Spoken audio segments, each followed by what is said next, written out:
masajid. Seseorang yang memiliki hati terhubung dengan rumahnya Allah Subhanahu wa taala. Di dalam hadis tersebut, Nabi besar Muhammad tidak menyatakan orang tersebut 24 jam ada di rumahnya Allah. Orang tersebut 24 jam berada di rumahnya Allah. Makannya, tidurnya, mandinya selalu berada di rumahnya Allah. Tidak itu dimaksud oleh Nabi Muhammad.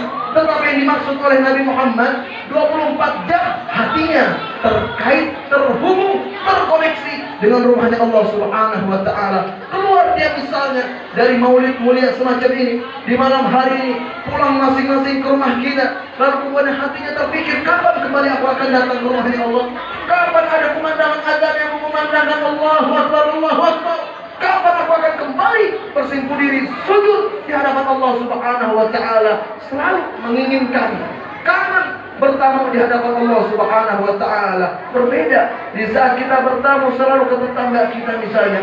Satu hari kita bertamu 3 kali, 4 kali, 5 kali. Semakin sering kita bertamu, semakin gelisah orang tersebut, semakin tidak senang terhadap kita, semakin merasa terganggu. Tapi berbeda di saat kita bertamu di hadapan Allah, semakin sering kita datang ke rumahnya Allah, semakin besar jamuan Allah Subhanahu wa taala yang Allah persiapkan terhadap kita. Makanya oleh karena itu, kita jadikan hati kita terkait dengan rumahnya Allah, terkait dengan masjidnya Allah. Tidak hanya sebatas jasad kita berada di rumahnya Allah, tapi hati kita terkait dengan luar rumahnya Allah Subhanahu wa taala. Bahkan kata para ulama, berapa banyak seseorang yang jasadnya berada di pasar, jasadnya mereka berada di tempat kerja mereka, jasadnya mereka berada di rumah mereka, akan tetapi hati mereka terkait, terhubung, terkoneksi dengan rumahnya Allah jauh lebih baik dibandingkan mereka yang jasadnya ada di rumahnya Allah.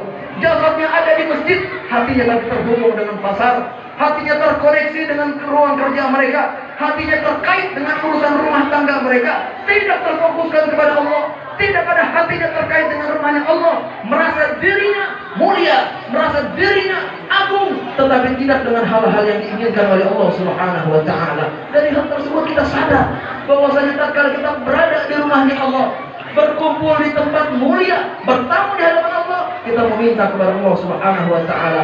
Yang kita minta agar hati kita terkait, terhubung juga dengan rumahnya Allah Subhanahu wa taala. Bahkan Al-Imam Junaid rahimahullah taala, beliau adalah seseorang pemimpin ulama pada zamannya. Seorang pemimpin ulama, siapa yang tidak mengetahui Al-Imam Junaid Al-Baghdadi? Beliau adalah tokoh sufi yang besar di hadapan di zaman tersebut. Pernah diceritakan, beliau